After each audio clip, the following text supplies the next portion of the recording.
Hi, what's up, y'all? It's Pop and Cracking. It's D-Boss reacts to this app and preach video. This title, Former Friend Destroys Fresh and Fit in Debate. You know what? I'm only gonna watch Fresh and Fit videos through Apple and Preach at this point. Whenever they drop it, that's when I'm gonna watch it. I just wanna hear what they gotta say about them and whatnot. So yeah, let's get into it. So this came from our subreddit. Can I ask a quick synopsis of what you think the prescription is for society today for men? In a short version, what do you think they should do to be successful with women? To be successful with women, okay, are we talking about like getting a girl for a long-term relationship, just to get laid? What are we talking about? Well, I think the only reason should be for a long-term relationship and marriage. I mean, that's Jesus Christ founded, but I'm just curious what your prescription is. Well, I've talked about this. I think guys have to have certain things in place, right, before they want to get into a long-term relationship. It's 5 things. So I would say 100K per year, 6 figures a year, 6 months to 1 year of savings, be in good shape, have at least 50 partners, right, sexual body count. You could go ahead and engage with what I've said so far. So the reason I asked that is I've watched almost every single podcast you ever did for about 1.5 years. So much so that I bought into a lot of the things that you said. And for about 2 years, it led me astray and significantly damaged my personal life, including relationships. How did it lead you astray? Well, you told me to go sleep with a bunch of women and date multiple women at the same time, which I did. And it significantly damaged my life. And it wasn't until I actually turned around and started listening to Jesus Christ that I was saved. I never thought I'd hear people clapping for Jesus Christ on a college campus. Well, these are less toxic than him, so. Okay. Jesus isn't toxic at all. He's a blessing. You better watch yourself. You're fucking blaspheming. So that makes him less toxic. You better watch yourself. He's not toxic at all. We know what you're trying to do. Okay, if you gotta hate on Jesus, do it on your own time. Not on Apple and Preach time. He's less toxic. I would do whatever the fuck I want. He's a happy child. All right? Well, you know, he's more toxic than Allah. That's allowed on this channel. Now I'm happily married. I have 1 child now with another one on the way, and I've never felt happier. But I felt... Congratulations, that's good. That's really good. Thank you. And I know you're not against that, but my concern is what you're saying to men leads them astray, because I'm a walking example of it. And I think you're significantly damaging people, and especially you're leading people away from morality. Women are not sex objects. Women are created in the image of God, and they are valuable. Come on, brother. And they should be treated as such. Why should God give you one of his children if you don't even know how to treat him? So I think... Okay, pastor. Yo, preach. Yo, Keep preaching. Move aside. Somebody else might take it. I'm dancing. I'm praising. Let's go. Shimmy the Sunday. Yes. Oh, nah. He went in. For you said you got out there dating and meeting women and stuff like that, and then you said that it kind of hurt you. Yeah. How did it hurt you specifically? Well, I started warring against my own flesh. It's like trying to fill an empty void. There's a guy. And dealing with that many people, that shit is stressful. If you actually have done this before, you know this to be true. If you juggling multiple bitches, that shit is not a peaceful life. Alright, because you're bound to have women, they finding out about each other, and what, I only want to talk to you, and da-da-da. Even if you're being honest, some women will say they're okay with you being with other people, but they're not really. There are a lot of women who lie about that. Obviously, you can find some who are okay with it, but a lot of women will lie and say, oh, they're okay. Or they may be okay with it in the beginning, but then that changes as they start to, you know, get feelings for you. So trust me, I've had multiple male friends talk about this in detail. This does not sound like a peaceful life at all. So I'm sure that also was the reason why that was ruining his life and making him very unhappy. God shaped vacuum in the heart of every man that can only be filled by God alone. Anything else you try to fill with that's not going to satisfy. And I tried to do it with sex. Would it be fair? How'd you meet your wife? We actually had the #1 dating podcast in North and South Carolina called Who Hurt You Podcast. Okay. And I'm also friends with Fresh. I know him very well. I texted him before I came here. Yeah. And I know pretty much everyone on your crew. But I was a heavy follower, and you actually inspired me to start the podcast, and I realized what I was doing was wrong.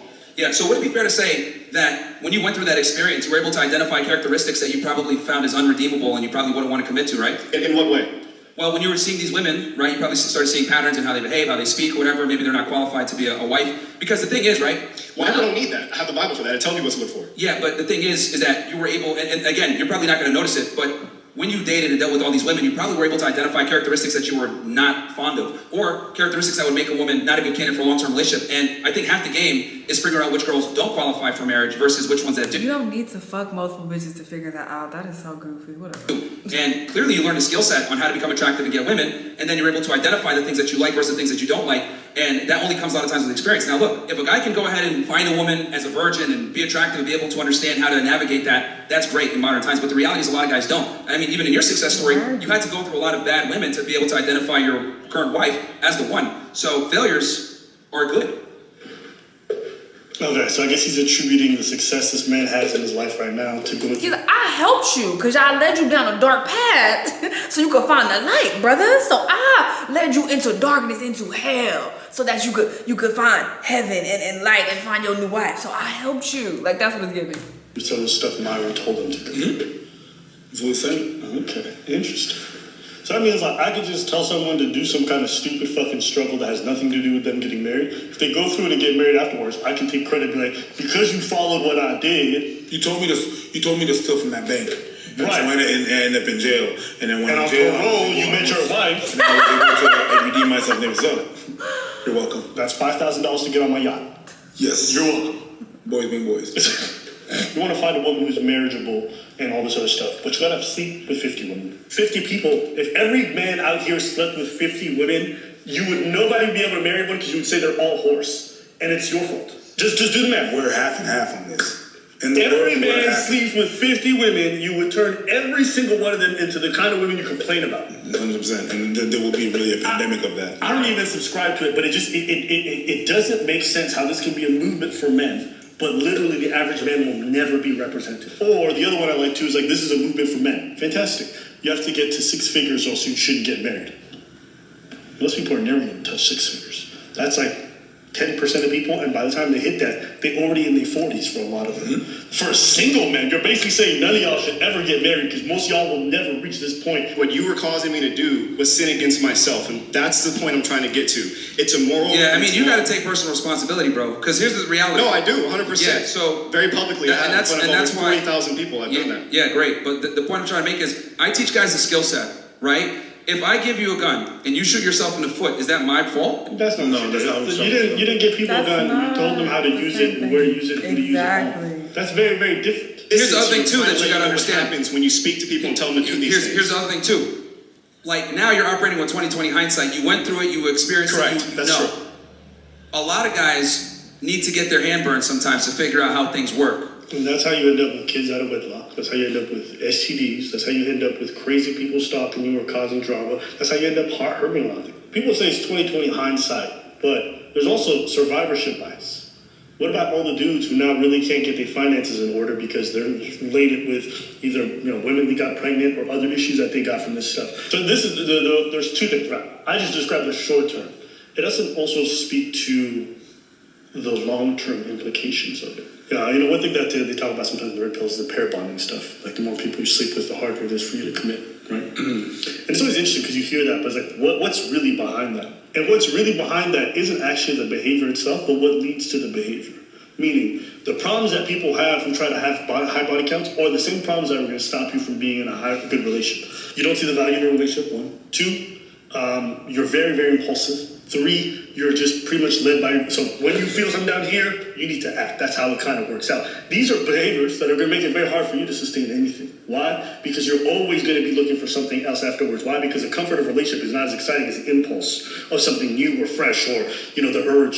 So when people go down this road and they're indulging all the time and they're spending time left, right, etc., you're doing a lot more damage than just sleep with people and kids and all this stuff. You're spending time away from the things that matter. Less invested in your family, you're invested less in your friendships, you're more invested in a lot of the wrong things because why? That stuff is always going to be more appealing. It's always at the forefront. And it becomes a never-ending hole, pun intended, because if you're into this stuff, there's never enough, right? If you're always thinking about variety, there's an unlimited amount of flavors. It comes in different heights, different hair colors, different levels of freakiness.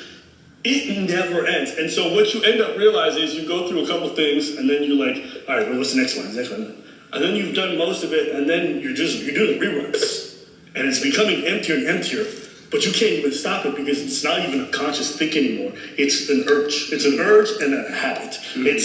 It's almost like when you see somebody who's like addicted to sugar.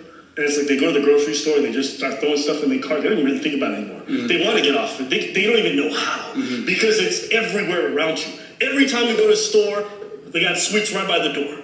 Every time It's the same thing. When you got your Instagram set up a certain type of way, when you're out at specific events, when you're hanging around people who always have girls over, it's really like picking up a girl off the shelf and then just taking it home. Yeah.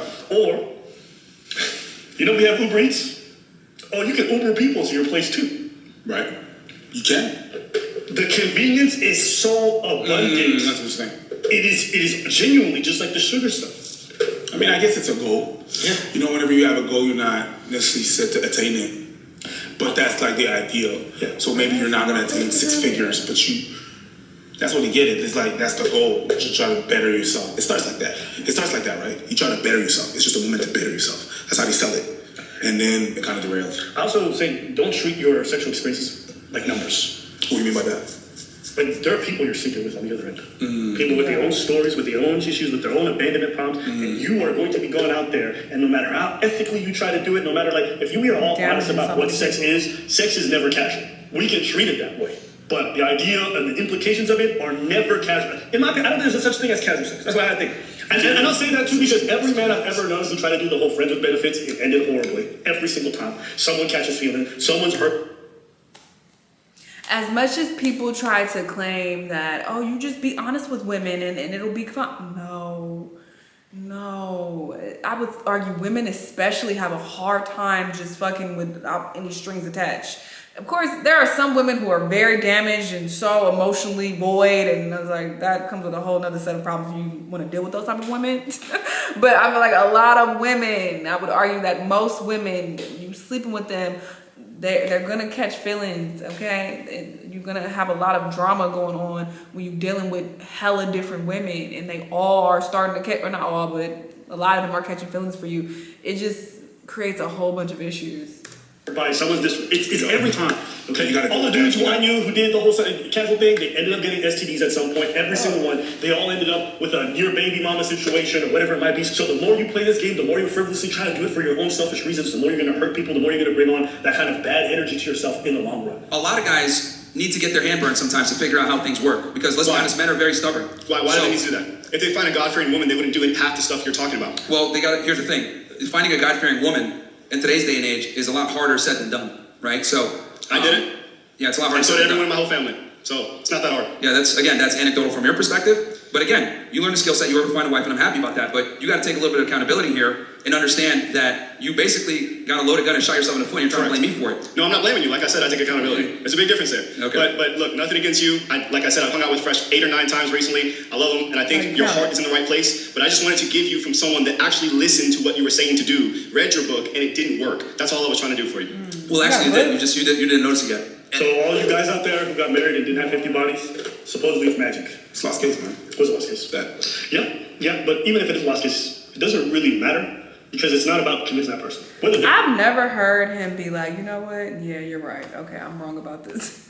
Like, if you never hear anyone say that and they don't own up to when, they're wrong, that's a problem. And mind you, I don't watch this man all the time, so maybe he has done that, but I've just never seen it. Whether they did or not is irrelevant. What matters is what kind of influence do they exert and how much do people repeat this. Sure. They are influential. They do wield some, like I said, if you can get 100 dudes to fly all over the world, pay $5 grand to get on a boat with other dudes and they're straight, that's impressive. And you can make them dance in one of the gayest circles I've ever seen in my life. The dude was leading with faith. I mean, good on him. Grand bien en face. I understand where he's from. I understand what he's doing and what he's trying to do. But there's nothing you can do into talking to that dude. There's nothing you can do into even conversating to that dude. Because that person is not even playing the same game as you. He's being disingenuous. He's not even acknowledging what he's done, and he's never wrong. So talking to him is like talking to a brick wall. It's just the brick wall doesn't say stupid shit back. I'm glad that he realized that it was not a good. He was not leading a great life, and he was able to turn around. It's not the greatest. It's not the easiest task to do. You know what I mean? It's not the easiest task to do. It's great that he did that. Congrats to him. I don't really care about the argument whether they agree or not. I think what's important is recognizing that this is a reflection of how a lot of young people are looking for answers. And when they get online, there's a lot of different schools, right? There's a school of this like goofy red pill stuff. There's the school of Jesus Christ. There's a school of figure it out yourself and kind of walk through it. There's a lot of different avenues, but the truth is people looking for answers. And when they're looking for answers, they might get swept up in this. And when they get swept up in it, it's important that we just put real disclaimers. The same way when you go to the store and it says, hey, you may have toxic chemicals in this, eat at your own discretion.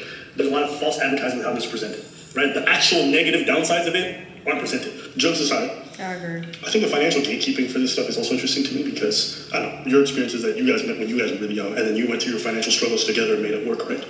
Sure. Am I missing? Sure. Maybe I'm just on my end, but I feel like wouldn't it be better to start off at a middle point where you guys aren't 100% established, know each other before the money ever comes along, and really get a good feel for it rather than when you guys are really financial? I don't think there's a way of doing things. There's not a particular way that you should do things. There's not a way that is better.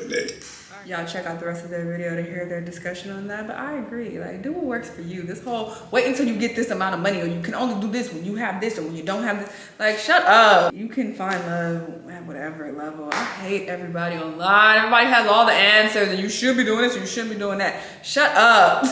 Your best bet is just to live your life, do what you feel is right, bump your head a few times, and course correct, and you'll figure it out. These goofies online don't know what the fuck they be talking about. And look, this is proof they be leading niggas astray.